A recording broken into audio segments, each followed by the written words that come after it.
Another video और इसमें हम डिस्कस करेंगे फाउंडेशनल रीडिंग जिसका नाम है religion, religions and religious. Basically no end but तीन जो टर्म्स है रिलीजन, रिलीजन्स, रिलीजियस। इस फाउंडेशनल रीडिंग को लिखा है जॉनथन जेड स्मिथ ने और हम इस वीडियो में कवर करेंगे हमारे ऑथर के बारे में, हमारे राइटर के बारे में, and also we'll discuss all the important points related to this foundational readings। क्या क्या आपको समझने की नीड है जब आप इस रीडिंग को पढ़ते हैं, किन क्या क्या चीज़ें आपके एग्जाम में आ सकती हैं और क्या क्या पॉइंट्स हैं जो इस पूरी रीडिंग को कवर कर लेते हैं। So let us begin without any further delay, and before beginning do not forget to subscribe and hit the bell icon for more content। तो Jonathan Z Smith university of Chicago में इन्होंने अपनी पढ़ाई करी। ये एक स्कॉलर थे religious studies में। ये जाने जाते हैं अपनी एक कन्वेंशनल अप्रोच ऑफ अंडरस्टैंडिंग, एक इनकी जो डिफरेंट पर्सपेक्टिव था रिलीजन को समझने का, उस तरह की जो इनकी नॉलेज थी और इनके परसेप्शन थे, उसके लिए ये जाने जाते हैं और इसी वजह से रिलीजियस स्टडीज में इनका आज तक नाम है। His influential works include Map is Not Territory and Drudgery Divine। So let us begin। तो बेसिकली हम अगर इसका एक समरी निकाल लेते हैं पहले कुछ स्लाइड्स में कि ये रीडिंग किस बारे में है, उसके बाद हम इन तीनों टर्म्स को एक एक करके शॉर्ट में ही पर अच्छी तरह पढ़ेंगे।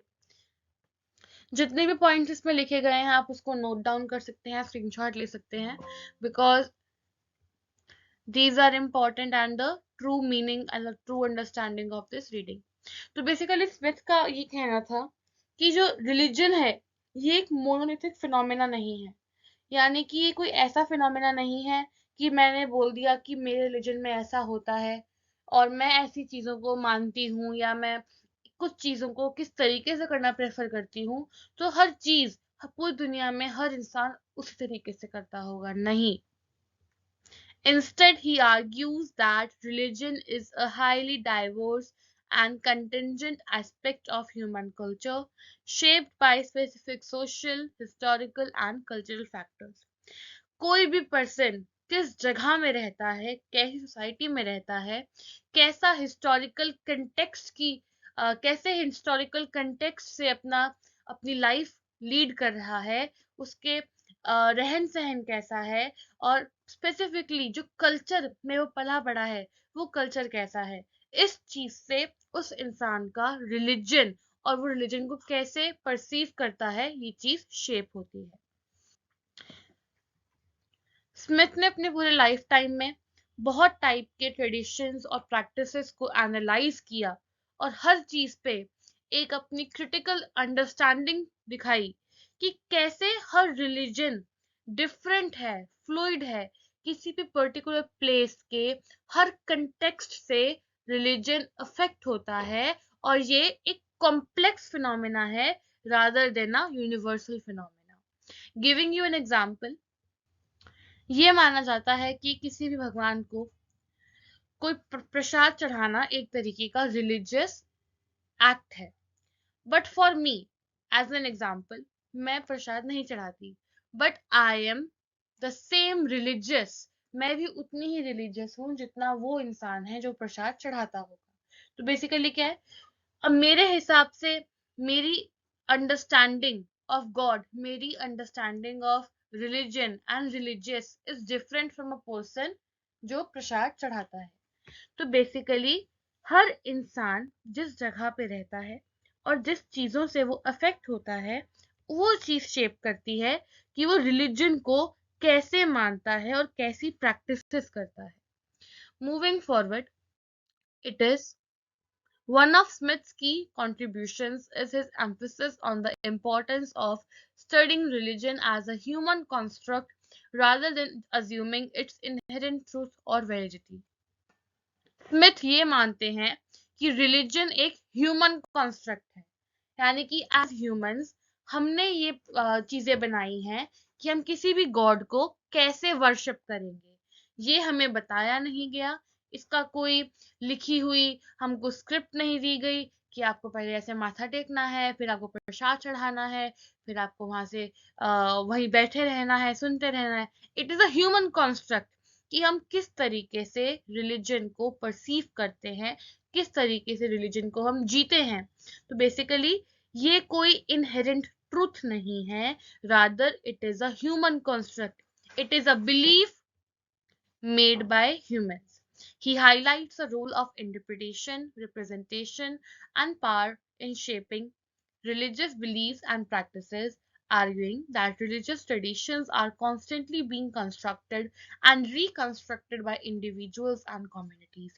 ये बताते हैं कि जैसे पहले लोग इंटरप्रेट करते हैं, ये देखते हैं कि चीजें कैसे होती हैं, फिर उसको अपनी तरीके से रिप्रेजेंट करते हैं, यानी कि एक अपना इंडिविजुअल उस पे एक्ट करते हैं कि हम कैसे उस चीज को, कैसे अपना रिलीजन हम प्रेजेंट करेंगे, या कैसे हम किसी गॉड को वर्शिप करेंगे। And power in shaping religious beliefs, और उसके बाद उस पर्टिकुलर पर्सन के बिलीफ दिखते हैं कि वो कैसा बिलीव करता है, उसकी उसके एक्ट कैसे हैं, वो कैसी रिलीजियस प्रैक्टिसेस कर रहा है। इससे पता क्या चलता है हमें कि टाइम के साथ साथ जो ट्रेडिशनल प्रैक्टिसेस हैं, जो रिलीजियस प्रैक्टिसेस हैं, वो भी हम चेंज करते जाते हैं उनको। हम अगर हम अपनी भाषा में बोले, यानी भाषा इन द सेंस अपने जो वोकैबुलरी है आजकल की भाषा में बोलते, हम अपडेट करते रहते हैं कि हम किस तरीके की रिलीजियस प्रैक्टिसेस को मानना चाहते हैं और किस तरीके की प्रैक्टिस को अब नहीं मानना चाहते। और इसी तरीके से हमारी सोसाइटी का, हमारे रिलीजन का रिकंस्ट्रक्शन होता है by individuals, as it is not a universal concept, rather it is a human construct. You should keep this line in your mind and must use this in your answers, as that this part, religion, is a human construct rather than a universal concept. Additionally, Smith critically examines the category of religion itself, questioning its boundaries and implications.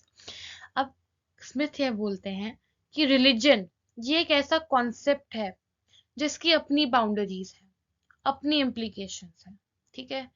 अब यही चीज को ये question करते हैं कि क्या boundaries है रिलीजन की। रिलीजन एक ऐसा कॉन्सेप्ट है जो न्यूट्रल नहीं है, यानी कि हर जगह पे ये सेम नहीं है। पर पर क्या मतलब, क्यों सेम क्यों नहीं है? क्योंकि जो हमारी सोसाइटी है, जो इंडियन सोसाइटी है, अगर हम बहुत ही उसको एक लार्जर स्केल पे देख रहे हैं, जो इंडियन सोसाइटी है जिसमें बहुत सारे रिलीजन हैं, हर रिलीजन कभी ना कभी किसी ना किसी आउटर फोर्स की वजह से अफेक्ट हुआ है। चाहे हम उसको बोल दें जो वेस्टर्न आइडियोलॉजीज हैं, या फिर जो जब हमारी इंडिया में कुछ पार्ट कॉलोनीज बन गई थी, अगर हम ब्रिटिशर्स की कॉलोनीज की बात करें कि ब्रिटिश कॉलोनीज बन गए थे हम, तो उस टाइम पे जिस तरीके से हमारा रिलीजन इफेक्ट हुआ, वही जो इफेक्ट था ना, वो अभी तक चलता आ रहा है। क्योंकि जनरेशन बाय जनरेशन जो उस टाइम के लोग थे, वो जिस तरीके से अपना लाइफस्टाइल चेंज कर चुके थे, चाहे थोड़ा बहुत ही, वो लाइफस्टाइल उनके बच्चों का भी चेंज हुआ, अगेन उनके बच्चों का भी चेंज हुआ।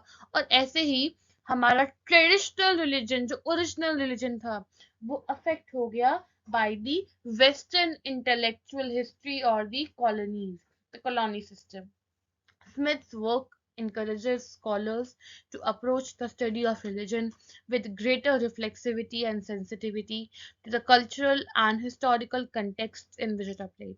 तो स्मिथ ये कहते हैं कि कोई भी अगर रिलीजन के बारे में पढ़ता है या उसके बारे में कोई थ्योरी देता है, तो उस थ्योरी को उसको ये सोच कर लिखना चाहिए या ये सोच के बोलना चाहिए कि वो पर्टिकुलर पर्सन जिसके बारे में हम बात कर रहे हैं, वो सिर्फ उस रिलीजन से बिलोंग नहीं करता, रादर वो रिलीजन अफेक्ट हुआ है उसके कल्चर से, वो किस जगह पे रह रहा है उस एस्पेक्ट से, और क्या उनकी हिस्ट्री रही है इस बात से भी।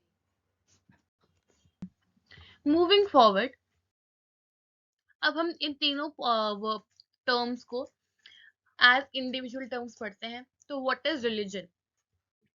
तो अकॉर्डिंग टू स्मिथ, रिलीजन एक फिक्स्ड कैटेगरी है जो ओवरऑल द वर्ल्ड, अगर कोई पर्सन हिंदू रिलीजन का है तो हम उसको एक फिक्स्ड कैटेगरी मानेंगे कि ये हिंदू है, यानी कि एक ऐसा कॉन्स्ट्रक्ट है जो यूनिवर्सल है।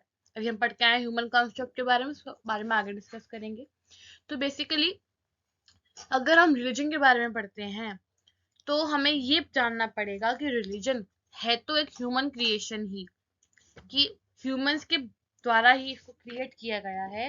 रिलीजन ह्यूमंस ने ही बनाया है, पर हम इसको कैसे इंटरप्रेट करते हैं और कैसे हम इसको रिप्रेजेंट करते हैं, यानी कैसे हम इसको समझते हैं और कैसे हम उसको एज इंडिविजुअल्स यूज करते हैं, प्रैक्टिस करते हैं, ये हम खुद पे डिपेंड करता है। In this sense, the second last line, religion is not something inherent or objective, but is rather a product of human activity and discourse.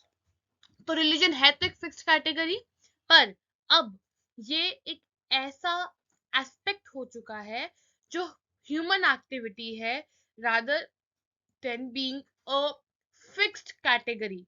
ये एक ह्यूमन एक्टिविटी है कि हम उसको कैसे प्रैक्टिस करते हैं, ये हम पर डिपेंड करता है। तो basically religion is a product of human activity rather than a fixed universal concept. Moving to religions, तो बेसिकली अब अकॉर्डिंग टू स्मिथ, रिलीजन्स एक ऐसा आइडिया है, एक ऐसा कॉन्सेप्ट है जिसको हम एज अ बहुत ही फिक्स्ड कैटेगरी नहीं पढ़ सकते, यानी कि समझ नहीं सकते, क्योंकि religions it differs from person to person. Let me just explain it to you in very easy language, कि एक पर्सन जैसे कि मैं, मेरी आइडिया ऑफ रिप्रेजेंटेशन कि मैं कैसे एक रिलीजन को समझती हूँ, कैसे प्रे करती हूँ, या फिर कैसे अपनी प्रैक्टिसेस करती हूँ डेली लाइफ की उस रिलीजन के हिसाब से, ये मुझ पर डिपेंड करता है। यही मेरी कोई कजन है, वो भी सेम रिलीजन की है, but how she represents is very different from me. अगर एक ही फैमिली में रहते हुए हम इतने डिफरेंट हो सकते हैं, तो the persons living in different societies, the people living in different areas, different districts, different states, different countries will have different representation of their religion. So basically, religions, the plural word, it is signifying the plural type of representation and the plural practices by different people across the globe. The second last line again, Smith encourages scholars to approach the study of religions with greater sensitivity to the complexities and contingencies involved.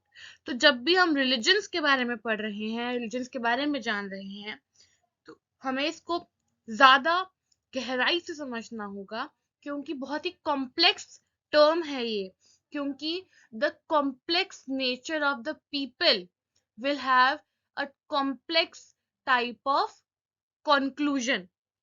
Her person का एक different perspective होगा, इसीलिए एक complex theory निकल के सामने आएगी।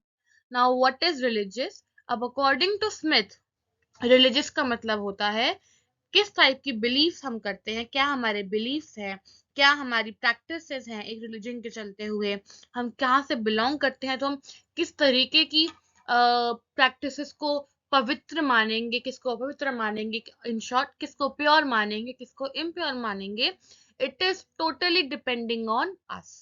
Smith highlights the role of power and discourse in shaping what is considered religious, and argues that the boundaries of religiosity are often contested and negotiated. हम रिलीजियस को किस तरीके से समझें और किस तरीके से इसके बारे में जानें, it can differ from person to person. Again, कोई पर्सन किस तरीके का रिलीजियस है, कैसी प्रैक्टिसेस करता है, कोई चढ़ावा चढ़ाता है, कोई अपने आप को पूरा कवर रखता है, कोई साड़ी पहनने में बिलीव करता है, कोई किसी का एक्सपीरियंस बहुत अच्छा रहा है, किसी का एक्सपीरियंस बुरा रहा है, कोई भगवान को दिन रात पूछता रहता है, कोई सब अपनी पढ़ाई पे ध्यान देता है और सिर्फ सुबह शाम प्रार्थना करता है। तो it is differing from person to person. So the idea of religions and religious was this. So that's the end of our video. I hope you understood. If you have any doubt, put down in comments. Thank you for watching. Do not forget to subscribe, guys.